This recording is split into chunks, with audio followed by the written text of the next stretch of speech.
What the Trump administration claims federal agents are doing in Minneapolis is very, very different from what we are seeing and hearing from the residents on the ground. And I want to show you what I mean. In just a moment, the left side of the screen is going to be Trump's DHS Secretary, Kristi Noem, talking to the press today about ICE agents and their operations. And on the right is going to be just some of the video that we have gotten in just the past week from the Twin Cities. Take a look.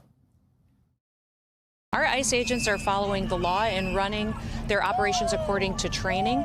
Every single action that our ICE officers take is according to the law and following protocols that we have used for years. In every situation, we're doing targeted enforcement. The officers that we have out there are very highly trained and skilled, specific for the operations that they're doing. They're utilizing the most gifted individuals on these operations. Many times, if they're going after murderers, they're going after professionals and gangs and terrorists that are here in our country illegally.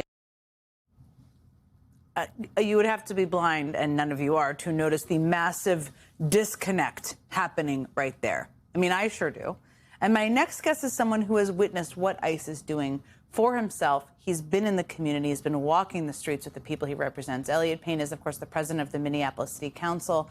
On Monday evening, he was recorded being shoved by an ICE officer while observing their activity. Right after the incident, he said, quote, "If this is how they treat the president of the Minneapolis City Council, who is legally observing, just think of what they're doing to everyone else in our city." Quite a chilling statement. Minneapolis City Council President Elliot Payne, welcome. Thank you for being here with me tonight. I know it's been an incredibly tough couple of weeks in the city you love.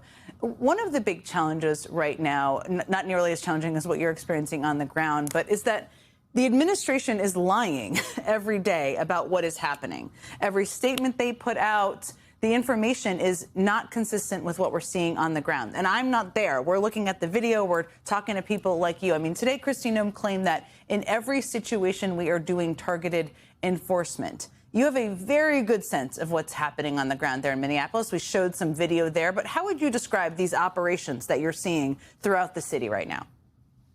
Oh, this is completely indiscriminate. This is lawless. It's reckless. It's chaotic. It is anything but targeted. My experience is that I'm walking up and down Central Avenue, which is the major commercial corridor in my ward that I represent. And you will just see vans and vans of ICE agents driving through, fully militarized. And in that video clip that you just showed, they just pulled up to somebody sitting at the bus stop waiting to go home. This is a U.S. citizen who just happens to not have the correct color skin, and they start harassing him.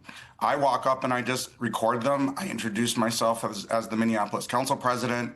I ask for name and badge number. They don't share it. And there's one of their agents is running around waving his taser at everybody, unholstered, and just being completely belligerent. And I was paying attention to that individual when the other one came from behind and pushed me. This is not the operations of a disciplined law enforcement agency. I mean, everybody knows this is the city where George Floyd was murdered. We've been spending years reforming our police department, implementing a state consent decree, still continuing to implement a federal consent decree, even though the Trump administration withdrew that. I've personally witnessed use of force training. I've gone and audited those classes. This is not the work of a well-trained police force.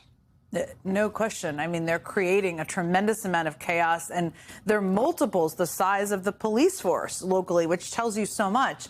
One of the other things they are really consistently doing is they are trying to describe the protesters, the peaceful protesters, as professional, or I just want to get the words right here, professional or paid agitators. To be absolutely clear, we've seen no evidence of that. It seems to be people in their communities leaving their homes or joining to support their neighbors. But you've actually been in these communities. You know these people. Who are they? This is a meme that the Trump administration uses to gaslight us every single time that any level of protest in our country. I went to the site of the shooting just 1 week after the killing of Renee Good on the north side of Minneapolis. And all I saw were people actually respecting the police line, even when our police department took steps back to de-escalate the situation. Those protesters weren't crossing the line. They were expressing their First Amendment rights. They were telling ICE to get out of our city.